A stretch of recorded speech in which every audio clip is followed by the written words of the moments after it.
Grand evening, and welcome to the Tiger's Den. This is the voice of Cheryl, and I am Toothless Tiger. Okay, I see that we have one somebody waiting patiently, and that's fantastic. We should get a couple of people to join us, and I will introduce to you guys for the second time the illustrious, intellectual, beautiful, hardest working in the school district, Dr. Tiffany Clark. Loving Aries 23, salute. Trinity Tray Awareness, I must salute you. You've been waiting a long time. Thank you so very much. I would like to have at least one more person join us before I bring in Dr. Clark. She gave us her time, and we definitely want to honor her and hear what she has to say. So, I do see 3 individuals, although I don't see 3 in the chat. That's okay. I'm going to bring to you the beautiful, talented, giving Dr. Tiffany Clark. Hello, Dr. Clark. Good Welcome evening. back. Welcome back. Now, Good people evening. normally, It's a pleasure to be here. sure, for some reason, people normally want to join us at the end of the show, but we know the show must go on. So we're going to talk, and for all the people that's looking in the bushes, that's not, coming into the show, they may want to learn something. So we're going to continue with our program the way that we do it, because that's one thing I know that you guys emphasize with the scholars, to be timely, respect other people's time. And because you were able to give me your time and rearrange your schedule, then certainly I want to respect your time. So, Dr. Clark, how has it been since the last time I've seen you? It's been good. Busy, right? Closing out the end of the school year for sure. We had a big award ceremony on Friday for our kids' last day of school. So literally just closing out the school year and preparing for next year already. Oh, that's fantastic. So, in closing out the school year and preparing for the next year, what does that really entail, kind of, sort of? So for me, it looks like so closing out the year looks like schedules, right? Mm-hmm. So I have to make sure that all of the students have their schedules in for next school year. I have to make sure they're in the appropriate classes, right? So we do intervention period at our school. So Okay. I had to look at all of the students' previous star scores, uh, and figure out what was going to be in the best interest for those students, whether they needed science enrichment, math enrichment, or English language arts as their enrichment. Just figuring out what is best for them. So I did that, and then I'm trying to figure out why my glasses are reflecting today. Um, but that's kind of how I end the year. Prepping for next school year is since I also serve as the family engagement coordinator, trying to figure out our back to school fair already. So planning back to school fair for August, reaching out to community partners to see who wants to be a vendor at the event, networking to get more partners for our school since we are a first year school. And then I had to, and then we have to call students to tell them who has to come next week or in 2 weeks for summer school. So Oh, that's okay. on the to-do list for tomorrow. So that's pretty much how you close out and then get ready to start the next school year. So you have a lot to do in closing out. Are you A getting lot to do in a little amount of time because I mean we're only at work for the next like 3-4 days.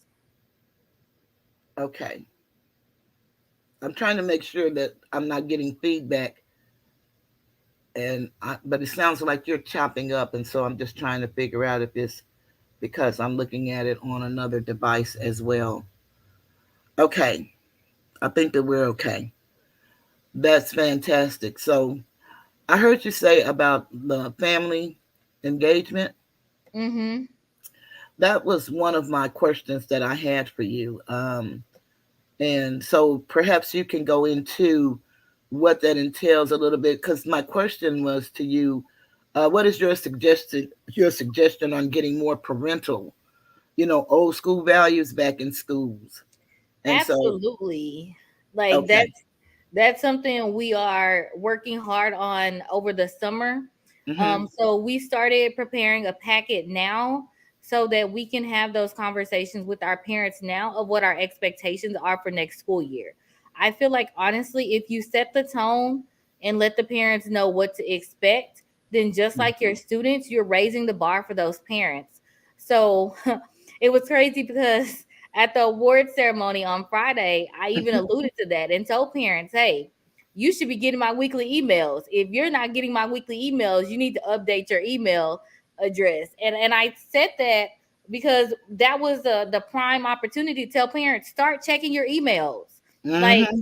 I send weekly updates every Wednesday. Literally, parents get emails from me every Wednesday that tells you Really? what's happening this week. So there is no way when parents at my school say, "Oh, I didn't know," I always say, "But did you check your email?" To where my coworkers make a joke about it, and they're like, "We're gonna get Clark that says, did you check your email?" Hmm. Because I try to over communicate so that parents can't say nobody told me, right? Yes, Because it's yes. easy for them to say nobody told me and then not show up. But if you are getting these weekly emails, you're automatically going to be engaged because there's no way you can say nobody told me.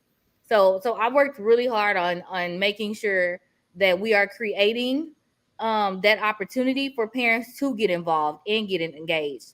But honestly, it's up to the parent ultimately. We need the parents to take ownership and responsibility and say, you know what, I want to be involved in my kids' education.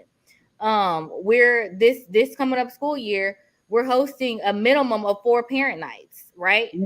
Okay. Um, because I've already put them on the calendar for next year. And it's gonna be 4 derived in different things. One of them is like how to access our parent portal so you can check your students' grade. One of them will be like a STEM night so you can figure out how to support your students in science and math classes. Then we're Hmm. gonna have an English language arts and social studies so you can figure out then too how to support your student in those classes. Right? We're gonna give you tangible things that you can take away and figure out how to partner, how to strategize to support your scholar. I get it. Not all parents, they're not educationally sound per se, on how to actually maneuver through some of this new age math that the kids are doing, which is fine. But if we provide you resources or tools on where to go gather that information, then at least you can support your scholar and say, have you checked this website, right? Hmm. So, trying to figure out how to give them the most bang for the buck as well. Okay. Have you ran into any problems where, a lot of the parents, per se, say that they have issues or um, problems with accessing the internet and the email? Have you ran into that problem? Because some people, such as myself, don't know a lot about, the internet and the computer and all like that. But I do know how to get on a computer and I know how to get on the email. Some things, though, it seems like I try to search, I can never find, and I tell somebody about it and they'll pull it up in an instant. Do you have people that seem like they're really interested in helping their scholar, but maybe they don't know what to do? And how do you handle that if you do? Yeah, so that's why we're having the parent engagement classes this year so that we can walk the parents through how to access this information. Now, if they say they don't have internet, what they did in this previous school year, like in August when school first started and parents said, "Hey, I didn't have access to internet," Hmm. I ordered them a hotspot and Okay. made sure that they were given internet access. Also, the past month, there was a partnership opportunity happening in Dallas County where they were also giving away free laptops to anybody in the household. So I also sent that out to my parents, and every kid, every adult was eligible just as long as they registered to go get a free Dell laptop. So I made Really? sure again to send that out to my parents and remind them, hey, here's an opportunity. If you don't have a device at home, here's an opportunity to go get a free device. Like Dell literally was giving away all these free devices. So it was an opportunity to, again, like you said, I'm bridging the gap. Like I want to make sure you have no excuses, Exactly. no reason. So if I can limit your excuses, then I'm already doing my part in making sure you have what you need to help yourself and your scholar. Exactly. Let me just salute some of my guests. You know how this goes, and I Yeah. appreciate your patience. But I want to salute Nurse Petty. Nurse Petty, thank you so very much. I'm glad that you loved your journal. Um, Longhead, my nephew, salute. I'm glad you're here. Phyllis, I'm glad you're with us. And, feel free to give us some input. We love it. We love it. And thank you, Wilma. Okay. I think I've touched on everybody so far that's here.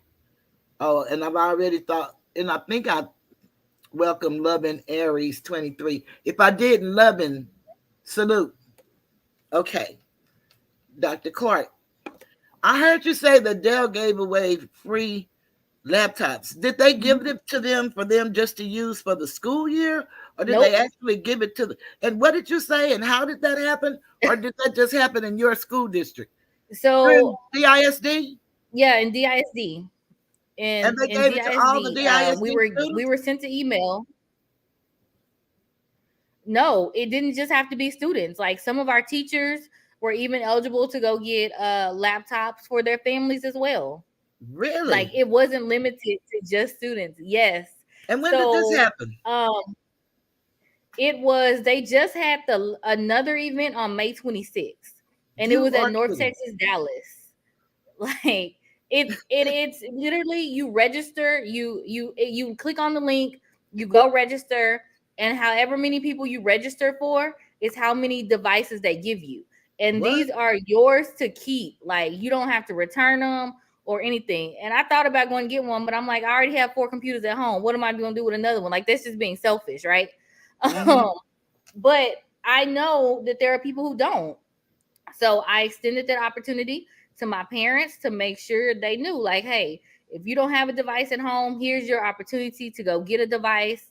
And we had another one, and it was May 26th was the last one. Before that, it was May the when I don't think it was I don't think it was in May. I think it was one in, yes, it was another one in May. There was one in April, and there was one in March. And these people were actually giving away computers.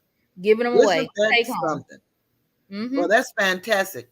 It's I guess when you're not directly involved with the scholar, then you may not know everything, that's going on with the system today because it's nothing like it used to be. We may Right. have questions and we may have thoughts and we may think that they're not doing anything. But was this just in Dallas County or did they do this all over Texas? I'm not sure. So a lot of times, because we are located on Paul Quinn's campus, Mm-hmm. I'm so grateful for. I'm gonna give him a shout out, and I know he's gonna come after me. But Dean West at Paul Mm-hmm. Quinn is amazing. Okay. He literally loves our school, and so he'll send me emails and say, "Hey, Tiffany, did you know about this going on?" And I'll be like, "No," and he'll be like, "Okay, great. Make sure you share this out with your parents." So I'm grateful that we have that true partnership with Paul Quinn on my campus, because they literally make sure that our kids get whatever pretty much the Paul Quinn kids get. Okay. And so Paul Quinn now, that's more of the university. So is that still a part of the DISD thing? Because I got a couple of questions here. Is this a state program? Is it just for public schools? And is it just for Dallas County? Okay, so I don't know the answer to all those questions. Okay.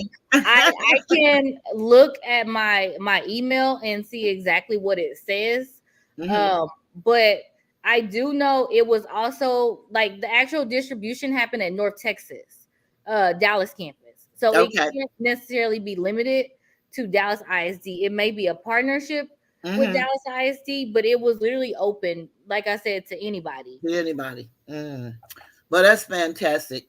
And yes, she already said the teachers participated as well, and the teachers received the laptops as well. They So did. And they that could get them for their family members as well. As long as you literally it was for whoever you registered for. Like it wasn't mm, one person per car or anything like that. It was literally whoever you registered for. As long as they were in the car with you when you went to pick up, you got a laptop. well, one thing I can say about you, they can't say that you're one of those people. You know, normally when we hear about great ideas and things that go on when people are giving, and they think they're really helping, and come to find out the people that run the program are the only ones that get, the products. We can definitely say to this, to the world, you're not one of them kind, because I didn't know nothing about it. You're not getting them all for yourself. I did not. I didn't get not That's one fantastic. device out of all the Oh man, distributions. I wished we would have known shit. Shit. I just got to say shit on that. I'd, I'd have been out there. I know a couple of scholars that need computers bad. So yeah, I definitely would have been on top of that. So that's beautiful, Dr. Clark. I love it. I'll definitely keep you plugged in for the next one though. Yeah, I greatly appreciate that. Now, let me see some of my prepared questions because those questions, let me salute Lou. We are one. Good to see you, my brother. And Milwaukee, love you. Good to see you, my brother. Salute. Thank y'all for joining us. Dr. Clark, I had some questions prepared. So, the first question I wanted to ask you, what do you like best about your position? And that's both Um in the counseling and the board. What do you like best about them? so currently at my school where I am now, I am the counselor, community and engagement coordinator, as well as volunteer coordinator. Okay. So it's definitely three roles in one. But what I love most about it is not only do I get to motivate the students and work with the students, I also get to work with parents, right? So Mm-hmm. a lot of times we try to negate the fact that parents really have a lot of attraction of what their kids do, right? Mm-hmm. So we don't always want to acknowledge how the two really are hand in hand. And so I say that because when I'm at work and I'm just with the student, I get to see the student how they interact.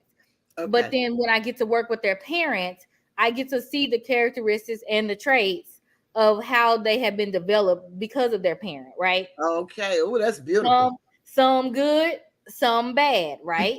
Some But not you so good.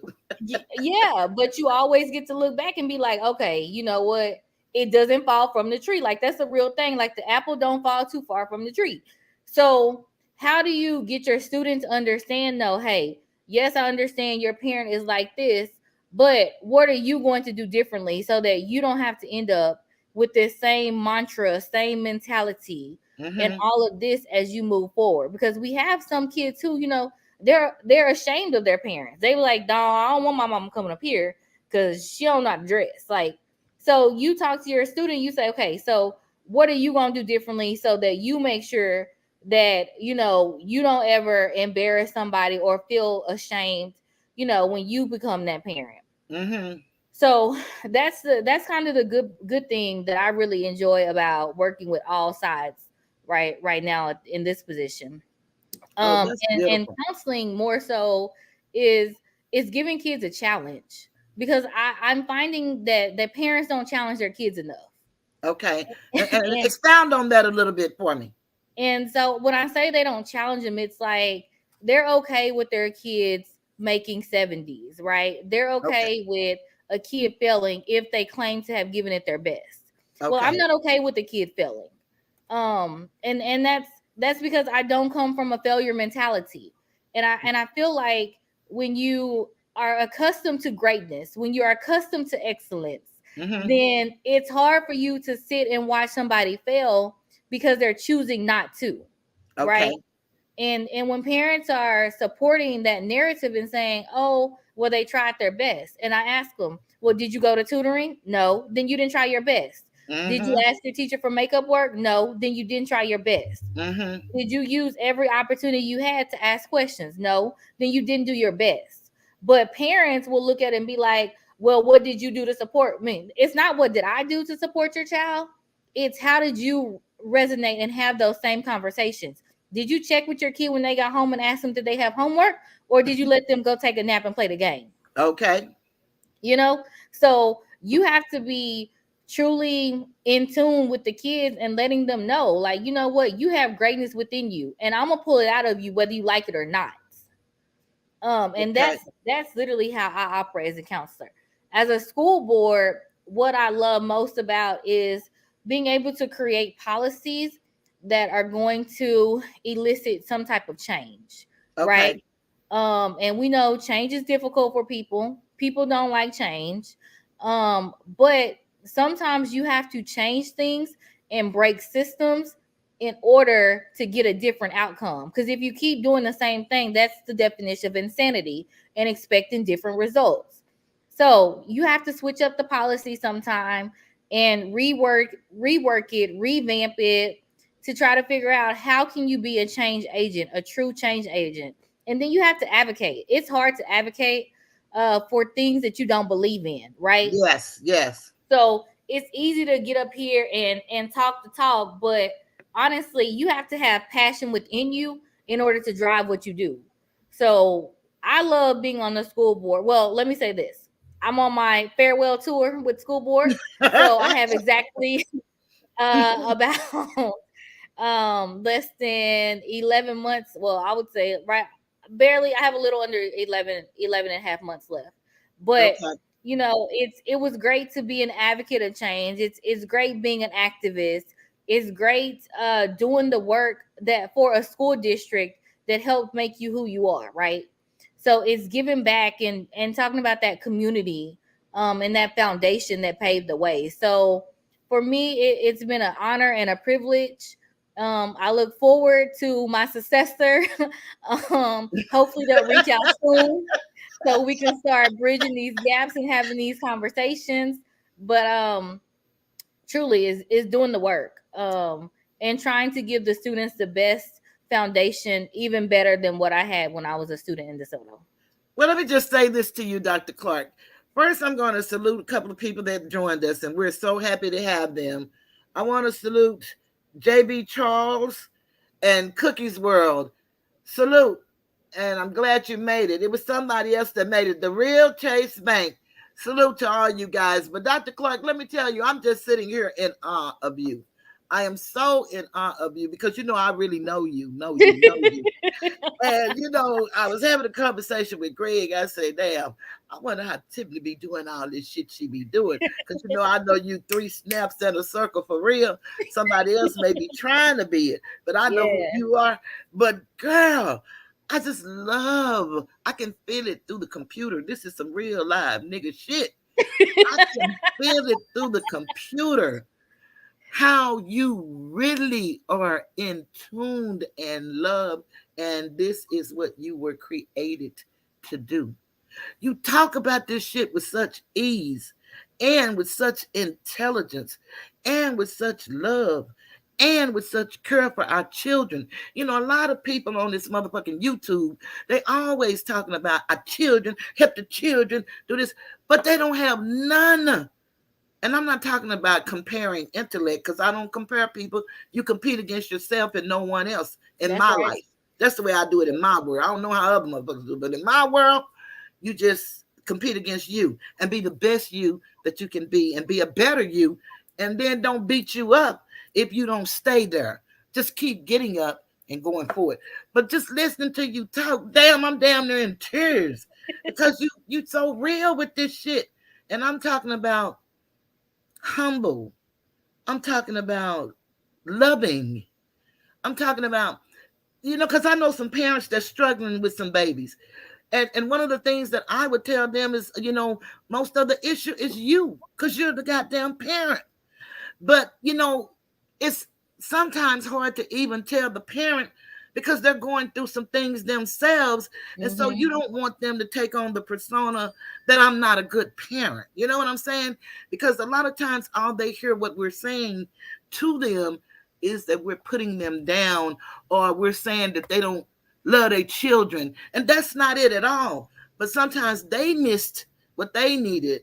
And girl, I just love you. I just love the way you tell this shit, and I don't want to take over this goddamn conversation because I'm in awe of you.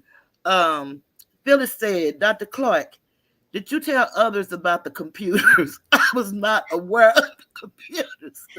Listen, I sent it out to all Is it too late? She 102 said of it. my parents. Look, she said, is it too late for me?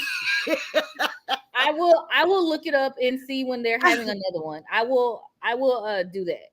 I will Thank you, look it thank up. you. I want to salute Longhead. I already said salute, baby. I want to salute Jerome Biggers. That's what I want to salute. I want to make sure I acknowledge everybody that come and hear what you have to say, because you're awesome. You have some beautiful stuff to say. It was a question I wanted to know. What age is too young to be on the internet? And what do you think? And how should we protect the children's eyes? So this is gonna mess some people up, but I don't. I think you need to monitor your kids. Um, yeah, you have got you have to monitor your kids on the internet, right? Mm-hmm. And I honestly think too young is anything under middle school, to be honest. Okay. And I say that because you know there's this blue light, right, that's on tablets, that's on iPads, that's on tablets, and the blue light is what strains your eyes, right? So you Mm-hmm. talk about people having to wear glasses, it's from the blue light. And if Mm-hmm. you're getting too much of that radiation into your eyes, then you're going to start getting headaches, then you're going to need glasses. Well, we know typically young kids are going to get teased or bullied for having glasses on, right, at 5 and 6 years old, because That's other true. kids aren't accustomed to what that means, right? They don't understand the ideology that, this is what they need to see. So I think when you put a tablet in front of a kid, you're creating nonverbal communication skills early on, right? Because all of they're doing, I look at my little cousin. When she was young, she used to watch all this stuff on YouTube, Mm-hmm. and you could tell she was watching these YouTube videos, and they were like Chinese, Asian YouTube videos, and her Mm-hmm. speech started being toing toing toing, like not like literally she was put everything together, and That's and not I was funny. like, it's not funny, and I'm not trying to be funny either, but we couldn't understand because she was mocking what The she was people. seeing on the TV screen, right? Mm-hmm. So when you talk about a kid, they learn what they see, Mm-hmm. right? So and what they hear. So if a kid is only looking at videos that are derived in a different language, they're going to pick up on that language. And Mm-hmm. when you try to redirect them to speak regular, what we consider English, the English language, they're going to struggle. So it really wasn't until she got in school in pre-K 4 that she learns how to truly enunciate her words. I Mm. mean, she's a great speaker now. Baby can pronounce anything. Her speech is just fine. But we were concerned early on that she was going to be delayed in her speech because of what she was seeing on the YouTube and all that. So I think if parents are going to put something in front of their kids, make sure that it's words or language or things in which you will be okay with them repeating out and Mm-hmm. giving them a strong foundation. But we didn't have tablets growing up. We didn't No, we have didn't. we didn't have iPads. Even when I was growing up, like that wasn't something we did. Our parents would put dictionaries in front of us, books, things that really intrigued us or engaged us on a different level. Me, I didn't watch TV growing up. Like I wasn't the cartoon kid. And my mom always was like, I wish she would just watch some cartoons like a regular kid, but I didn't like that. I liked people shows. Mm-hmm. And so I just think when you talk about putting technology in front of a kid, you have to figure out the risk that comes with technology. And now there's too much stuff on technology, on the technology, that's giving kids information that they don't need early on. Exactly. So I, I mean, I, if I you're agree if with you're that. gonna do it, you need strong parental controls, and you need to find a way to limit those interactions. Oh, that is fantastic. Salute, Peep Game. I'm so glad to see you. Haven't seen you in a minute. Um, Dr. Clark, when you answer one question, you touch on so many good things that you damn near answer all of my questions in one answer. But please keep doing what you're doing. And I think, what really saddens me, of course, why I got on the internet was just to talk about me and my journey and stuff and try to help uplift our people and everything. But, it's so disheartening because everybody that you listen to in the sector that I'm in. But one thing I had to go back and ask myself why, because every section has some type of beef going on, right? And this section has its share. But a lot of the people that used to be here, they're not here anymore. But I see them when I get out of here. I'm gonna go to the shit sector too, and I'm going to see all of them in there, and we're going to salute each other and be happy with one another. But everybody say that they're so concerned about the children and our future, but mostly everybody has left, and that's okay. Because I would do this if it was just me talking, because I know on the playback somebody may catch it.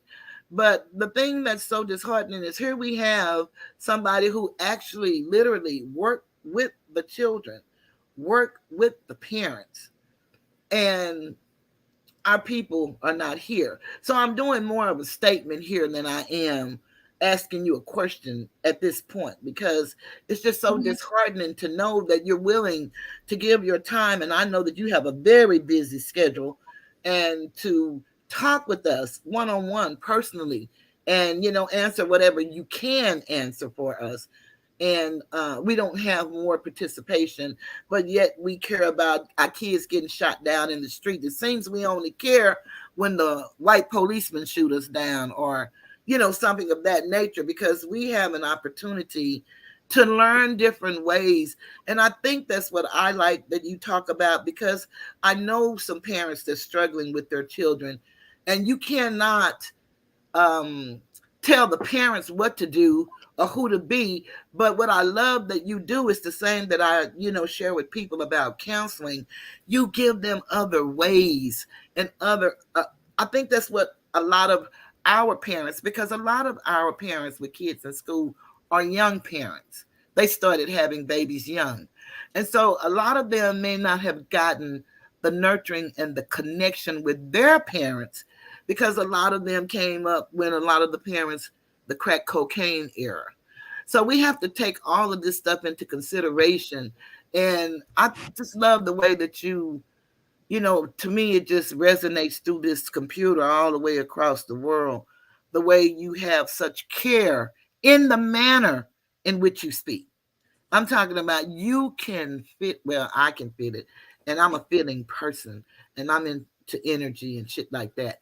I used to didn't know what it was called, so but I'm there and I know what it is today. And you just speak, but I like when you speak to things to help the parents, because I think the children would really be okay if the parents could. Do y'all have anything that y'all use? I know you said the classes that y'all gonna have, but do they have like counseling or something like for on a family level? Like, can the parents counsel with the counselor in the school district? Do you know of? So I don't provide counseling services at school, but Mm-hmm. we do partner with a program called Family. Hmm. It's family something. I can't think of it off top, but you literally can parents sign give parents free access to go to counseling. through that partnership. Really? Yep. Now, one thing that I love about Dr. Umar, he teaches us about the psychology of things, but he also tells us that the school is not your friend, because a lot of things, and it's not necessarily the individual, because I hear you speaking totally different than most counselors that I've known personally and that I've spoken with. Um, what do you feel about that? Because, we have a system that's in place with our children, and they don't mind yanking them out of the home and stuff like that. So some parents are afraid to speak with counselors and stuff for fear of what they share. Because I've gone to counseling, most of well, really all of Greg's life, I've been in and out of counseling, and he's 41. And the thing I've learned most about counseling for me is that you have to be very careful. Now, you're going to be honest, but you have to be careful about your honesty with the counselor, because it seems that they're trying to help you to take from you as opposed to give to you. What is your opinion on something like that? So I think with counseling, the thing about true counseling and therapy is you have to be able to self-reflect. Mm-hmm. That's ultimately the goal of counseling, right? Is self-reflection and to learn how to overcome. I think sometimes, even in my role as a school counselor, parents are hesitant to tell certain things. But like I tell parents, if you're not hurting your kid or another elder person, Mm-hmm. and you're not trying to self-harm, then pretty much anything we discuss can be discussed between just us. Okay. I'm truly okay with that. And I get it, that's not everybody's niche, but honestly, if your kid is not out here talking about they want to kill themselves, then any other Mm-hmm. conversation we can have. But the moment your Okay. kid tells me that they want to harm themselves, then yeah, Mm-hmm. that's a different conversation. Now, if I tell you that you have to go take them to get a wellness check and you tell me you are not taking them, then yes, I'm filing a CPS report because Okay. legally I have to as a school counselor, Okay. because part of my ethics is if you are hurting yourself, Mm-hmm. someone else, or an older person, then it has to be reported. Okay. So those are the common things. But I mean, aside from those three things, there's no other reason for you to really, get the system involved. Like I said, I only get the system involved around mental health stuff. Um, Okay. because that's, to me, mental health is a big thing right now, especially with all the young suicides that are happening, that I'm very, very, very, very cognizant on making sure that you are going to get your kid checked for mental health if they tell me that they want to harm themselves. And see, with me, what I use with what people call mental health, I I I really don't think we know enough about the mental to know about the mental health. But this just me, what I call it is emotional, because we all are affected by our environment and what we're exposed to. Uh, for me, the mental health is kind of like the child that actually has a developmental problem with the brain. That's just in my mind. Mm-hmm. And Mm-hmm. all others is emotional. And until you get to the root of the emotional. And I think that one thing about using the computers, the internet, like you said, your cousin started speaking another language and didn't even know what she was saying. I think those are a lot of influences on the The brain. emotional, stability of our children and our men, because what we don't realize is that a lot of our men are actually choosing suicide as a way out, because Yep. it's such a hard fight. And I was sharing with the people once, men, and Dr. Umar always tell us, if you go to the school, go in twos, take somebody with you to witness, because where we are at an advantage to have you, but in most school systems we don't have people that look like you, that and certainly don't resonate and care about the student itself like you do.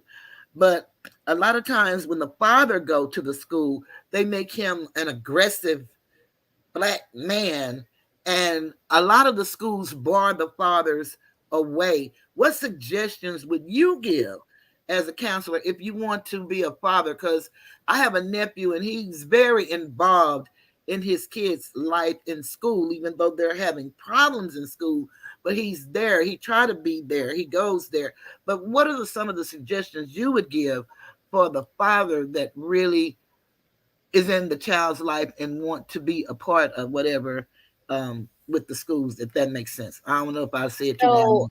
so truthfully, we love when dads come to our campus, right? Okay. So for me, I've been trying to get more dads. Like I wanted to do a like dads on patrol, like dads on duty, type thing where we had dads just greeting our kids in the morning, right? Mm-hmm. Because so many dads, like you said, are not prevalent in the school system. Mm-hmm. But what I found is the mom handles all of the school type needs, and dad is not even informed of what's really going on. Okay. Um, so I would say to fathers, figure out how to get involved, right? Contact your school and ask them, how can you serve? What can you do to get involved? Because that's been the thing for me. Like I sent out an email early in the year, I did an all call, like calling all dads to get involved at the school. I didn't have not one dad respond. Right.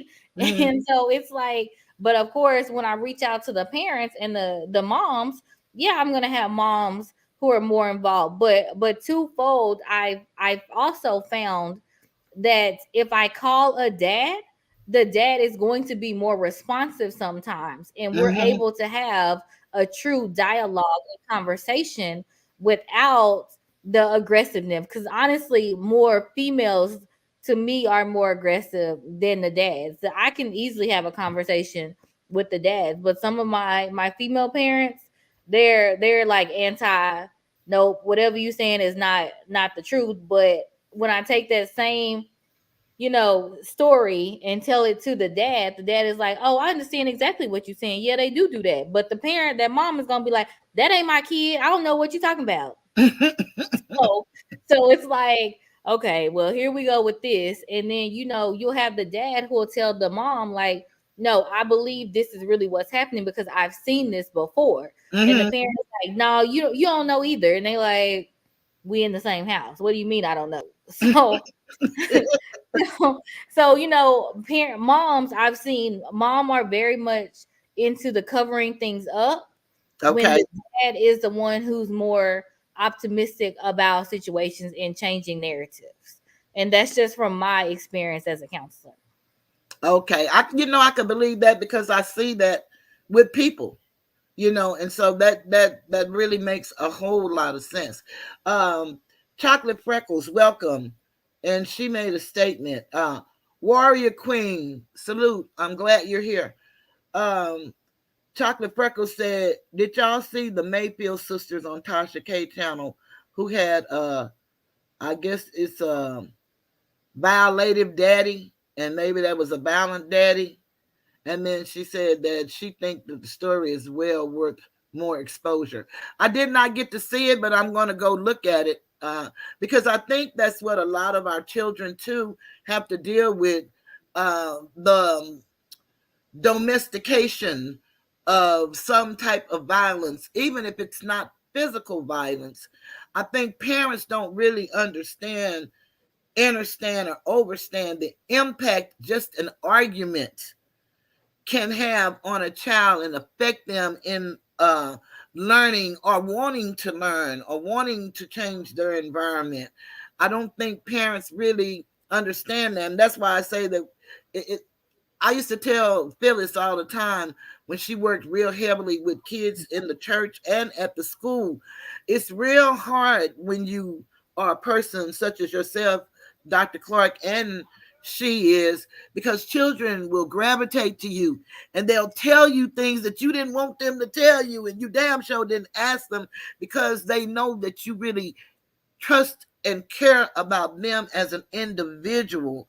And so if you get too close to the children, and it's nothing you did but was being yourself, the parents start hating, and then Yep. they don't even want their kids to come talk to you Yep.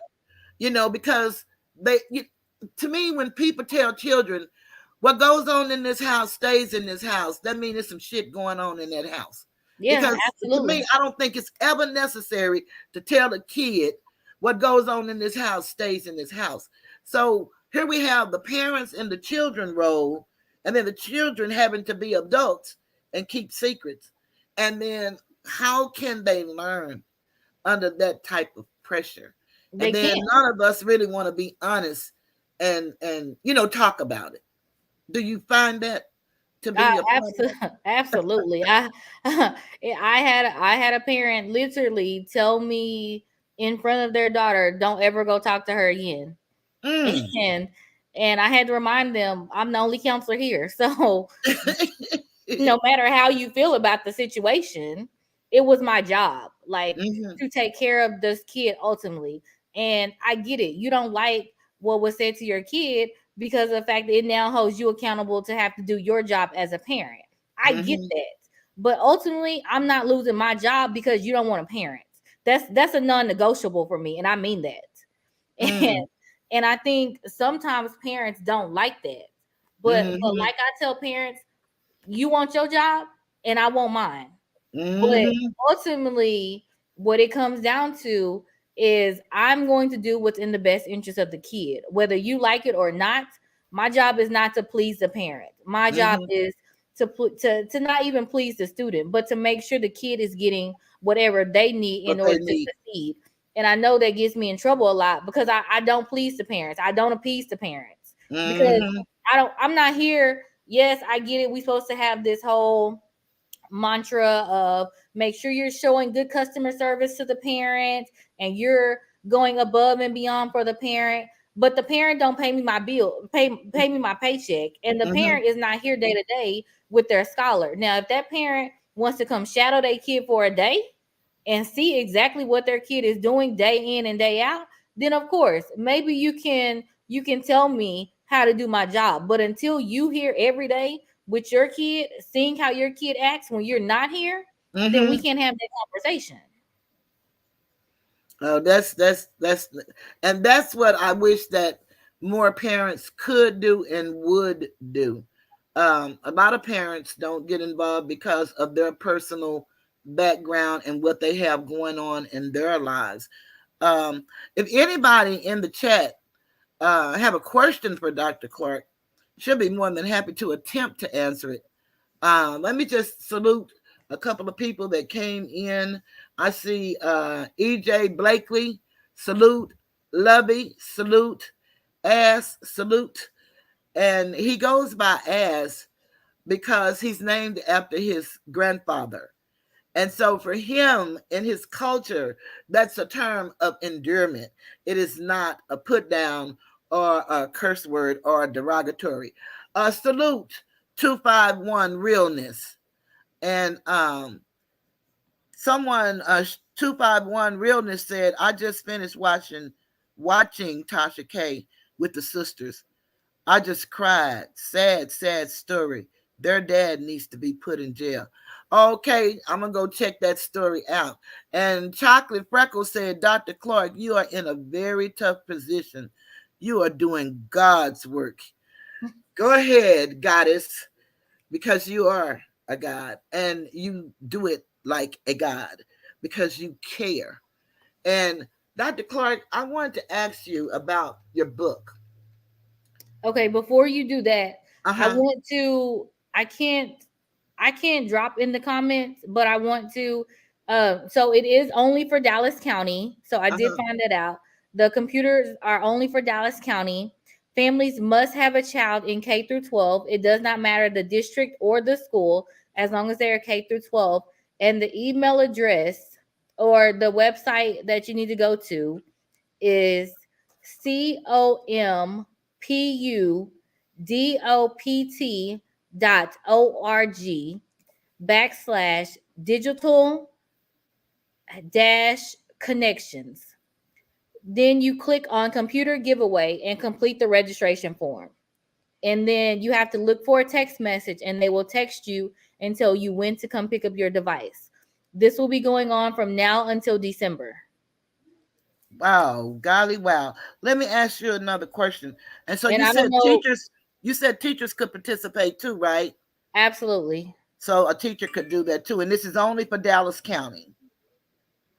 It is only for Dallas County. I don't have access to the chat. Cheryl, if you can look in our private chat and then find a way to copy it into the comments. Okay. I don't have access to our actual to the comment thread. I can see Okay. them, Well, but I I tell can't you what you can do, because you know I don't know how to do all this shit. What you can do is text me, text it to you. and then I'll text it to one of my moderators, and then we can go from there. Okay, gotcha. We'll do. Go to my producer, and my producer will definitely make sure that it gets there. Got it. And Asatar, he said, um, Asatar is my name. It means given from God in Armenian. Nice. So, yeah, that's beautiful, As. That's absolutely beautiful. And he says, I'm in education as well. Been coaching basketball and mentoring for almost 25 years. My sister has been a teacher in the LAUSD, and I guess that's Los Angeles Unified School District. Yeah. I don't know. I'm just making up shit. Yeah, That's it what. is. Oh, okay. It's LA. Okay. And for over 15 years, this live is close to my heart.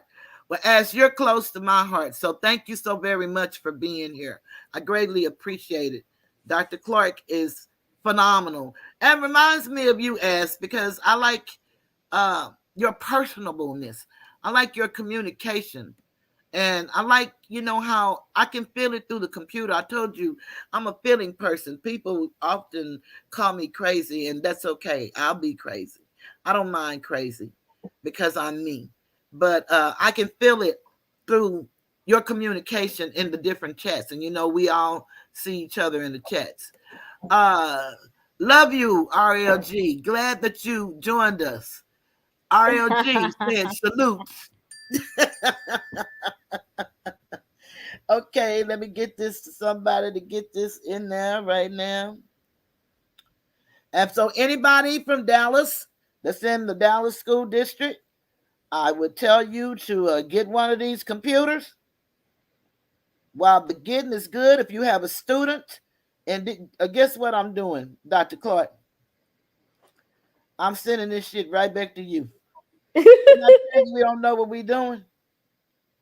I'm not sure if the computer program is anywhere else. I wouldn't be able to answer that. I'm sorry. I Oh, work for Dallas ISD, so the email says Dallas County. You can try to go to that website though and see if it says something else though. That would be my best advice, Miss Wilma.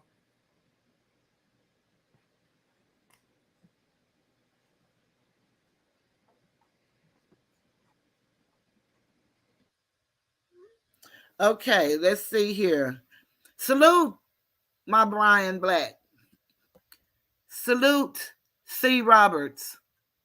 I just want to touch on everybody.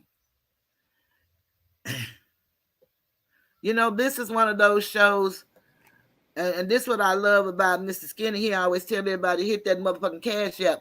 This is one of those shows where my cash app should be just ringing, ringing, ringing, and it doesn't matter if it's $1, 2, or 50. But it is amazing how when you have people that give such information that we don't have the support that the bullshit gets, and it's okay. But I'm gonna talk about your ass anyway. Anybody know me know that's what I'm going to do. And I told you that from day one.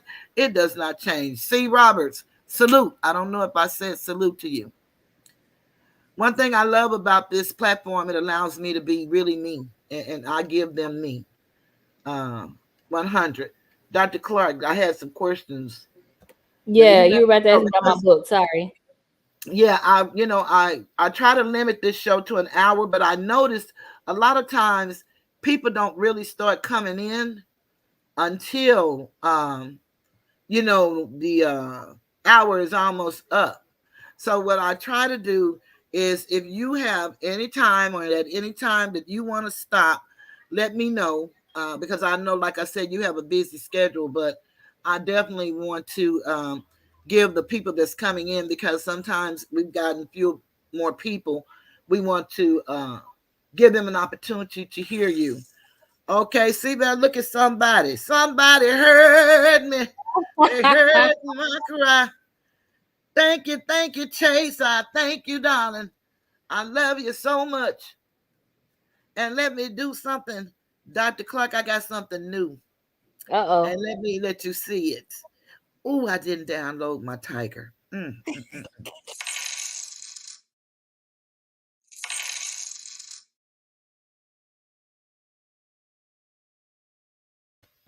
That's something new I got. Ah, look at you. You I, on the come up. yeah, one of the guys, his name is Armando Black. Salute Armando, and he has that for his Cash App, and I just loved it. So I had to try to screen record and cut and paste, but I got it to work. And I didn't know what the hell I was doing, but I got it to work. Okay, one of the questions I have is, what inspires you to write? So what inspired me to write was I was in doctoral school and I needed to step away from writing the real book of dissertation. Mm-hmm. And it was literally to get my mind off of the work that I was doing, but most importantly, to be able to tell the story. I think oftentimes people think because you don't come from that nuclear family system that Mm-hmm. you won't be able to be successful. So Mm-hmm. I wanted to be able to provide another opportunity for people who may be like me, who are adopted, and just overcome, honestly. Because I feel like so many times in life we're faced with adversity and Mm-hmm. nobody ever tells you how to overcome adversity. They literally keep you stuck in that rut. Nobody tells you how to come out, pulls you up. They just say, okay, well, this is your life, now let it be. But there's so much more to your life, in every day. You just have to be willing to take that chance and take that risk and tell your story. There's somebody else out there who needs to hear your story to overcome. That's beautiful. Let me ask you a question, and this may be personal, but were there were there ever a time, or should I say, was there ever a time? Try not to split these verbs here, because you know how we get cute trying to interview and fuck up all the words. But was there ever a time in your once you found out that you were adopted? Did you go through any of the things that we hear about people go through when they find out they're adopted? Did you have any um, issues with? Did you feel like that you had been lied to all your life and your life was over? Did you want to go and find your other family? Did you go through any of those, and do you care to answer that? But So before we do that, absolutely, before you answer, absolutely. hold on one second, Dr. Clark. Let me pay some respect on these people's name. That's what that Mr. Skinner always say. We got to respect the dollars that come in. So we got Dr. Clark.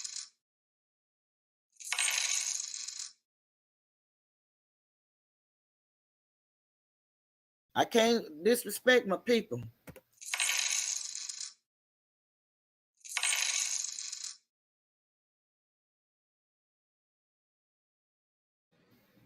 Okay, I already hollered Chase, and I did Jeff, and Jeff is Milwaukee Jeff. Nice. Okay, yes, they beautiful. I love it. Okay, now Dr. Clark, uh, I see the private chat here.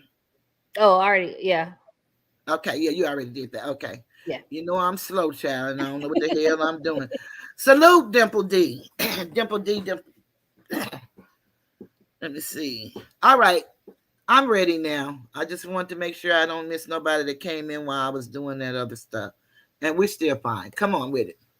Yeah, so absolutely. I definitely went through all of those phases. I even right after I found out became real rebellious. Mm-hmm. Um, and I look back on it and I feel kind of bad for my parents because I was literally a rebel, right? And Mm-hmm. I would tell them, you can't tell me what to do because you're not my real parents. Like literally evil things, which I think it helps you when you're older to reflect back on those things. But Okay. growing up, you don't remember what it's like. And so for me, it was very much like, well, these people, they never told me this stuff. I had to find out, in this extreme kind of way almost. Mm-hmm. And I'm not gonna tell it all. So if y'all want to buy They my can get book, the book. go ahead and go Get to the book. Amazon. It is available on Amazon. It's called Being Different Makes You Unique by Dr. Tiffany Clark. It is available on Amazon. Um, but I think just finding out in that way, it changes who you are. It changes the trust factor. And I think that's something that I've had to carry a little bit throughout life is my I don't really trust people. Like even now, I'm Mm-hmm. very skeptical on who I trust because I feel like you never know what people's true intents are. Okay. So that's definitely something that I've carried with me a while. And I know that, right? Um, Okay. but I think that's what you go to counseling for. I know it's easy for us to talk about Jesus, but I think you need Jesus and therapy, right? Tell the truth now. to overcome some things. And for me, that was one of those things, is like trying to find that trust. I did go looking for whoever my biological mom or dad was. Hmm. Unfortunately, I was very unsuccessful with that. Okay. Beautiful. And Beautiful. and I think part of it being unsuccessful is when you're young and this happens. Because I mean, I will probably in seventh and eighth grade when I actually tried to start going to look. Okay. Um, and again, technology was new when I was in seventh and eighth grade, right? So it wasn't as easily accessible to be able to find out this information. Um, and get what I needed. So I think it was a blessing and a curse within itself. Because after that point, I never looked back to ever go and do it again, even as I got older in life. Okay. I get to go try to, go down that road because at this point I'm grown, I'm established. I know who I am, I know whose I am, most Okay. importantly. Yes. And the parents in which who raised me are my parents, right? they Yes. they poured into me. They've guided me, they've given me everything I've needed. So for to know at this rate who my biological parent is, it would be more or less for the health component, Okay. right? And to truly figure out like what is in your DNA that's going to affect me as I matriculate through life. Like, do you have heart conditions? Do you have diabetes? Is that kind of stuff running your family? Like, those are more of the questions that I would want to know at this age. But as far as trying to change who I am, tell me who I am, give me characters and values, they can't do none of that for me. And I mean that in the most respectful way. But they can't give me any of that stuff. Literally, I need to know your medical history, and that's it. Because that's literally what I need from them. That would be. I would agree with that because you know, RLG gave me a book and it says, well, I bought the book, but he told me about the book, and the book is The Lies My Doctor Tells Me. And that is a excellent book if anyone is interested in that book, because this is a doctor who went out on the line to let people know that a lot of the things that they tell us that are hereditary and stuff, they are not. And so a lot of things that may run in somebody's blood may not have shit to do with your blood. And so that makes a big difference in knowing. And it's so good to know that you know and accepted and appreciated who you are, whose you are, and the parents that you had gave you all that they have to give and would do it over and over and over and over again. And so Absolutely.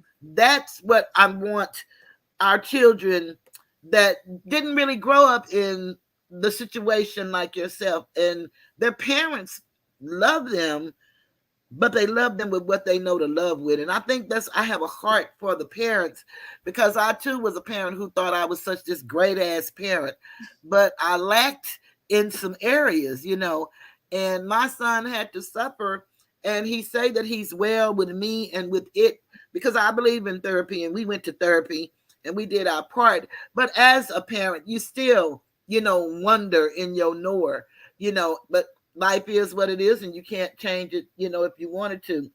And so let me ask you this question.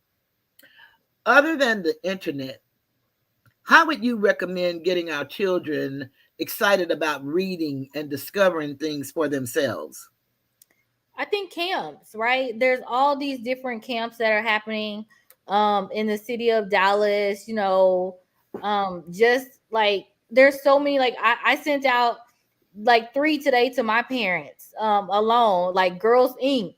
is a great organization. They have Kappa Camp for guys. Um the Girls Inc. program is centered around STEM things, right? For girls, engineering, science, technology, math. You have there's a program called BITS here in Dallas. They're a tutoring service program that offers a camp, enrichment activities. Like there's so many avenues that you can get the kids. Boys and Girls Club. People talk about the YMCA. I used to work or teach at the summer camp, the Moreland. I didn't work at Moreland. I worked at the Hampton YMCA. Hmm. And we do I know both. yeah, and we did, you had a time where you had enrichment activities where you had to sit and read. There's so many things you can do. Camps can start at age 5. Like literally there are camps for people at age 5. I know in DeSoto, they have a couple of camps. They have the mayor's summer reading program.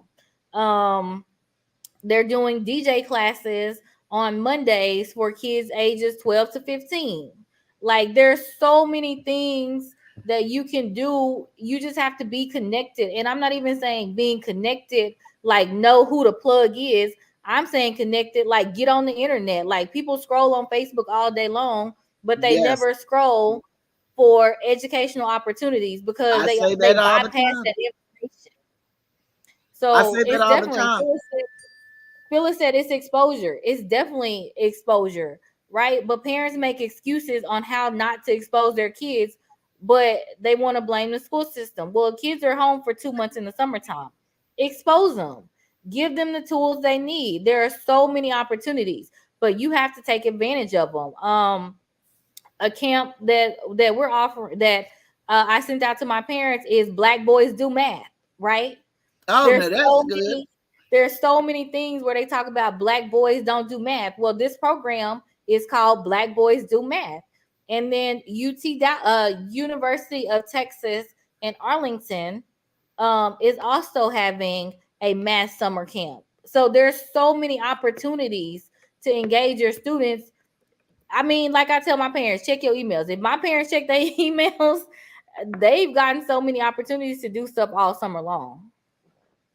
But you know what? That's good to know, because a lot of times I know that you live in a suburb of the city. So a lot of our inner city urban schools in our community, because I'm in the heart of the hood. And so our kids, so do you think maybe it's a counselor thing? Or would you say, because you're in the DISD district, Mhm. would you think it's a counselor thing? Or what is it that keeps us from knowing these things? And I understand about getting on, because I tell people all the time, this thing that you hold in your hand and talk on and look at Facebook all day, or YouTube now for me, because that's all I look at pretty much. Uh, this is a computer. So you can ask it questions and get answers.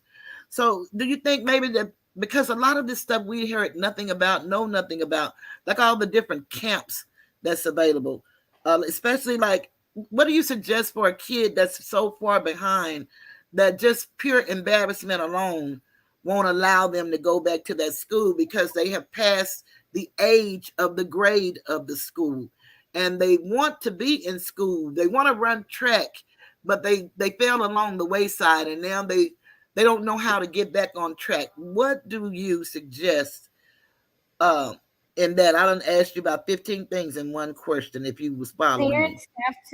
Parents have to be willing to have that conversation. That is a hard conversation to have, right? Because that means you have to take some fault in saying you when your kid was struggling, you didn't do everything you could You do, didn't do your part. right? Yes. Um, and so it's easy to say, oh well, I should have, could have, would have, but what does that look like, right? And so I would say, and I'm gonna send this to you in text message. It's the tutoring program I was talking about. Okay. They tutor kids K through 12 in all subject matters. They even have some summer camps where they take kids to HBCUs. They Okay. they're really good in fostering and building those relationships. Now, this program, it's like $25. And we know sometimes parents say I don't have $25. But they have an iPhone in their hand. So Yes. there's only so much that I tolerate when parents tell me what they can and can't do. And again, I know it's probably not fair, but if your kid is walking around with J's on their feet, a new Hmm. pair at the end of Hmm. each semester, then you can't tell me you don't have $25 to put towards educating your kids. Um, Somebody asked in the chat, estimate a price point for us for some of these activities, and they're not expensive. Like Girls Inc is offering scholarships, right? Kappa Camp, they have some sponsorship opportunities. Most programs have sponsorship opportunities and will meet the needs of parents, but parents have to ask. Too many of our African American parents and Hispanic parents are afraid to ask that question. So you wonder why your kid misses out on these services, but you don't open your mouth to ask, but yet you open your mouth to complain. So how can you become an advocate for your kid instead of being a hindrance to your kid? And it starts at home. But one thing I believe is now you can actually see into the chat. You can see the chat now, right, Dr. Clark? Uh-huh. Yeah, because you're responding damn Yes. good. And I'm trying to read the shit so I can tell you. And then I hear you responding. And I say, well, damn, she got to be seeing this. Um, Brown Yeah, skinned I lady, can see it. I just welcome. can't comment. Yeah, no, you're doing a good job. Hey, you're doing so much for somebody. Is somebody listening in the bushes or in the chat that really need to hear this? Welcome, Carolyn. Carolyn is she said the self-education is great because she's our life coach that was here last week and gave us a lot of pointers and tips. But I like the things that Phyllis said, but I want to acknowledge Reggie Reg. Salute Reggie if you're still here. Phyllis was saying, and she did it sentence by sentence. She said, "This is true by just living. People are wearing masks all the time." And then she said, "Well spoken." She's speaking to you, Dr. Clark. Good parents, you're home. I mean, good parents you have. Well said. And then she said, she loved the chat and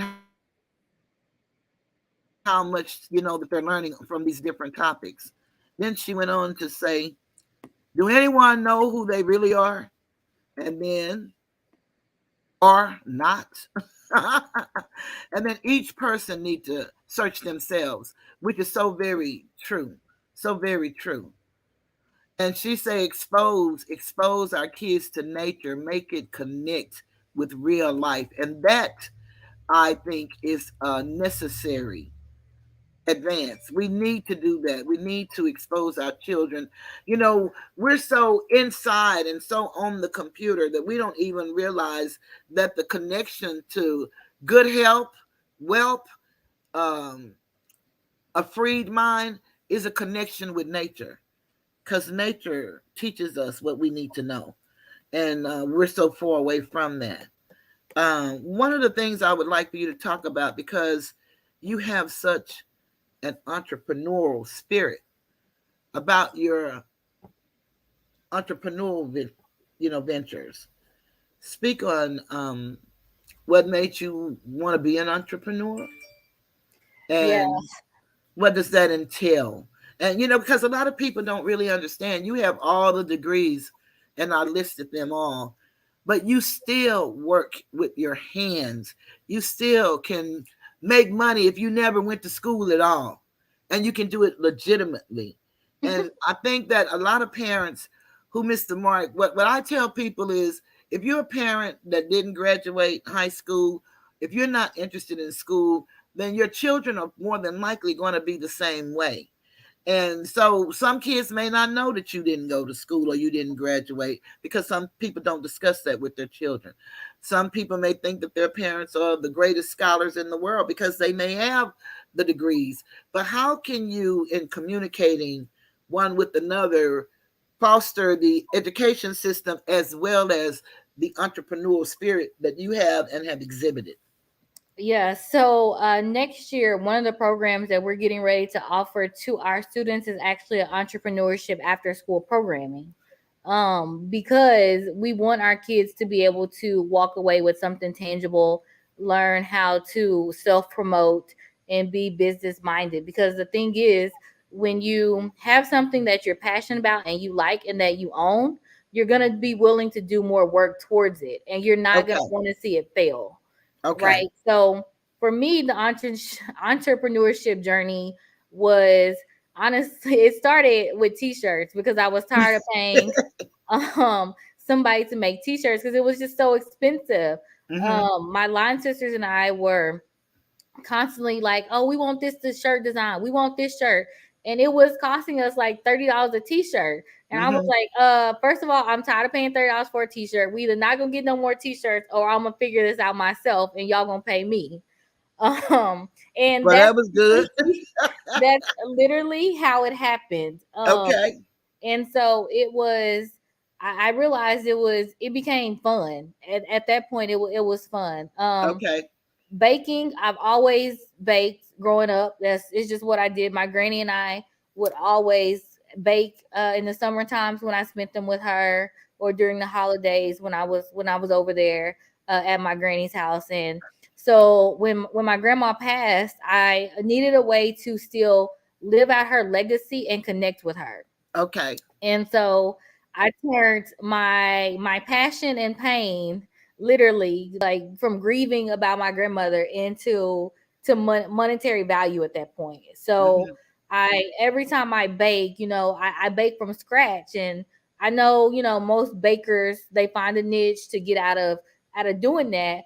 Okay. And it's kind of funny because when I was at y'all's house, like probably a few months ago, Mm-hmm. in March, and Phyllis, I was telling Phyllis, I was like, "Oh, we need this cake. It needs to be made from scratch." And she's like, "Girl, I'm gonna get a box cake. I'm gonna put some pudding in it, and you ain't never gonna know the difference." And I was like, "No, I am gonna know the difference, and I don't want that." And she was like, "Well, I'm gonna do it anyways, right?"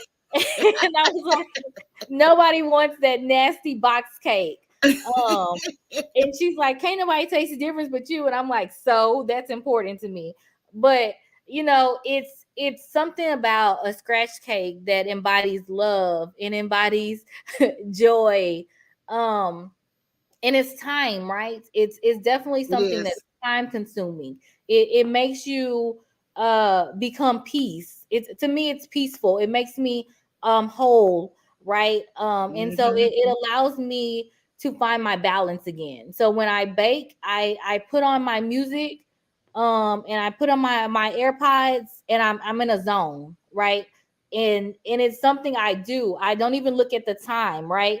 So when I have these Thanksgiving orders and I have 25 cakes to bust out in 2 days, I don't even think about Damn. what time I'm getting up. I wake up at 3 a.m. and I'm good to go the rest of the day. It's like an Energizer bunny. I don't know where that energy comes from when I bake, but Mama if y'all Low. know anything about me, y'all know I take about 3 naps every day. And but when I'm baking, there is no naps. Like I don't know where the energy comes from, other than I can say it's Mama literally my Low. grandma at that Yes. time and her spirit within me, to where I just continually bake nonstop and I can go all day long, just because it's something I'm enjoying. I enjoy doing. And then Mary Kay, of course, is it came from my cousin became a Mary Kay director, and I was like, oh, she just selling some makeup. Like, I can do this too. I like good skin. I like clear skin. I like a little mascara and a lip gloss. And I was I was buying Mary Kay lip gloss in like my mom would buy it for me six at a time in lip gloss. And so I was like, well, if you gonna keep paying and doing this six at a time, I might as well become my own consultant and get free lipstick for the rest of my life.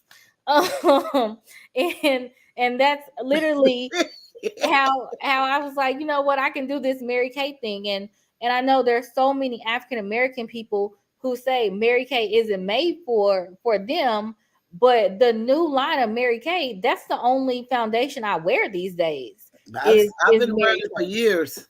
Yeah, it doesn't break out my skin, it doesn't clog my pores. I mean, right now I don't have on any makeup and my skin is just as fine as if I did. It's healthy. My skin is genuinely healthy right now because I'm not putting all that excess stuff on my face anymore. I once you develop that routine of truly self-care and how you take care of your skin, you don't have to walk around with makeup all the time. And That's I've gotten true. to the point where some days I wake up and be like, it's free face today. No makeup. That's fantastic. I'm trying to see. I get a little help every now and then. Do you have, Dr. Clark, a website for any one of your businesses? So I do have a website actually, and it's www.accomplished expliched experience.com. Now, Um and let, or you can go to my Instagram. My Instagram is at accomplishedexperience.com. On Facebook it's accomplished experience. Either way you can reach me. I will be dropping Juneteenth t-shirts within the next few weeks. But absolutely, Phyllis said we need to be taught how to maintain healthy skin. I would love to do a virtual class. We can definitely do a virtual skincare class. oh, that would be fantastic because, I used to sell Mary Kay, and the difference in you and I is uh, I spend money, I give it away mainly, and I never could put back into my business because Mary Kay actually sells itself. And I love Mm-hmm. her story. It's really a true story, and one of a very poor woman who took her nose, and as they say, take lemons and make lemonade. We can Mm-hmm. learn something from everybody. Everybody, we've been so miseducated and so put down to we don't trust anybody, and we certainly can't trust anybody that does not look like us, when most of our mortal enemies look exactly like us and we don't realize that. But her story is one that resonates with anybody who came from some humble beginnings that were tragic in the beginning. But she was just like you. She didn't take no's was no. No was just okay. No, let me go over here. Let me go over here. Let me go over here. And her story is beautiful. But what I found with us as a people, we didn't want to operate the system the way she had it operated. We want Yep. to nigger rig it. We want to, one of the things she said, have your product. So if somebody want to purchase it, you hand them the product, you get the money, you walk away. We want to take your money, like we said in Avon or Tupperware, and then we gonna tell you to order. And then when we order, okay, and then when we order, it becomes a problem. So with that being said, But I think the other problem with that is okay, too many people are afraid to fail, right? And when you're afraid to fail, you'll never take opportunities okay, or challenge yourself, right? So with Mary Kay, there's so many people who I think could do amazing in this business because, like you said, it sells itself.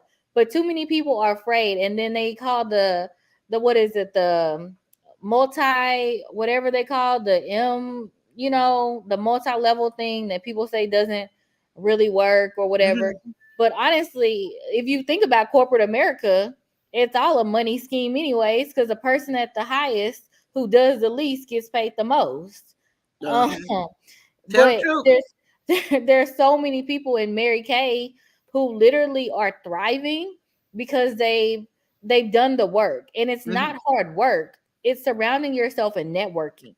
That's how you build up to be that multi-level um platform. And honestly, like, I don't have a team, but I sell when I want to, right? Okay. Now, if I choose, I will say this though.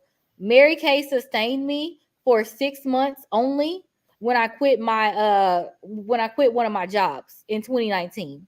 I only sold Mary Kay for 6 months, and I was fine. I was able to get through every single thing and complete every bill that I already had just off Mm. Mary Kay alone. So when people say Mary Kay does not work, it does work. You just have to get out there and hustle. You have to work it. It's like anything else. Recovery, success. It works if you work it. It won't if you don't. And on Yeah. that note, I know that you're going to have to leave us. So what I want to do is announce to everyone that you're going to be coming back one day next month. You'll let me know which one. And we're going to do the skincare for us as a people, and also teach our men, because it's okay for you to pamper and groom yourself. And I know Brian said it's called multi-level marketing Yes. is what it's Thank you, called. Brian, because And thank I you. couldn't get it out today. Thank you, Carmen Monique. I love you. She said this has been so informative and motivating. Fantastic. One good thing about Dr. Clark, because I know her so very well, and she announced last time anything I tell her to do, she's going to do. She loves and willing to come back and share with us. And so we appreciate that. And then I want to just read what brown skin lady said, because it was funny as hell. She said the little bit of cooking spirit that she do have points her to the box cakes. Brown skin lady, we're gonna do a tutorial on just how to make a basic pound cake. We're gonna do a basic tutorial. Fantastic. So, everybody, we want to thank you all for coming and joining us. And I certainly want to thank everybody for sharing with the Cash Apps. I greatly appreciate that. You don't know how much it helps me as a creator. And so I just want to say thank you, Dr. Clark. We will be having part 3 for skincare, both men and women, because we love our men and we want you to take care of your skin as well. It's not just a female thing, it's a skin thing. And we need to take care of our skin as well. So, with that note, Dr. Clark, do you have Make anything sure to say y'all in tell your your closing? friends. Tell your Um, friends. Tell your friends, like, share, and subscribe to Toothless Tiger. She's always doing an amazing job. So again, thank you for having me on. Again, whenever you tell me to get on is when I'm gonna get on. So it doesn't matter if I'm in town or not in town. I always have my laptop with me. So Fantastic. truly, whatever you need, I'm willing to do. I look forward to being able to talk to the people and share out. There's nothing, it does me no good to keep all this information in my brain other than give me a headache. So the more that I can share out and tell people just how to be a resource is definitely an honor and a privilege. So literally, however I can Fantastic. be of service. If you guys have more questions about the education system that you feel were not covered, she has my Facebook on here. You can always send me a message, and I'll respond back. So again, whatever you guys Fantastic. need. Well, Dr. Clark, we want to thank you so much. And on that note, I'm going to let you know that we're leaving the Tiger's Den. And so let's say goodbye. Now, when we come back, we won't. I'm going to do my outro. And Dr. Clark, I'll release you. And I thank you so very much and have a beautiful, beautiful evening. Good Thank night, y'all. everybody for joining us here in the Tiger's Den.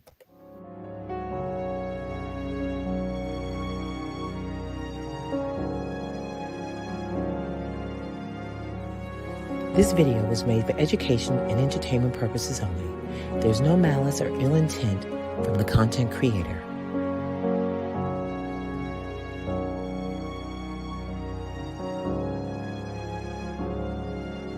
So please like, share, and subscribe, and have a great evening. Good night.